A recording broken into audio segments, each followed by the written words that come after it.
మనిషి జన్మను తన భవిష్యత్తు ఎప్పుడూ నిర్ణయించలేదు.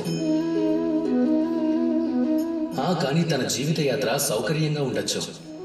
తను ఎవరింట్లో జన్మించాడో, తన కుటుంబ సభ్యులు ఎవరో, తన తల్లిదండ్రులు ఎవరో, అలాగే వాళ్ళు తనకు ఎలాంటి చదువు సంస్కారాలు నేర్పిస్తారనే దాని మీద ఆధారపడుతుంది. తను చెడు సంతానము కావచ్చు, లేదా మంచి సంతానం కూడా కావచ్చు. కానీ తను చనిపోయిన తర్వాత ఈ ప్రపంచం తనను గుర్తు పెట్టుకుంటుందా లేదా? ఒకవేళ గుర్తు పెట్టుకుంటే ఏ రకంగా గుర్తు పెట్టుకుంటుంది? ఇది ఆధారపడేది తన పనుల మీద, అలాగే తన ప్రయాణం మీద. ఎలా అంటే ఒక వర్షపు బిందువు అది మేఘాల నుంచి పడుతున్నప్పుడు దాని ప్రయాణం చాలా ప్రధానమవుతుంది. ఎందుకంటే దాని ప్రయాణం మీదే దాని భవిష్యత్తు ఎలా ఉంటుందో ఆధారపడి ఉంటుంది. ఆల్చిప్ప నోట్లో పడితే అది ముత్యమవుతుంది, పాము నోట్లో పడితే విషమవుతుంది, లేదా ఒక ఆకు మీద పడితే మంచు బిందువు అవుతుంది.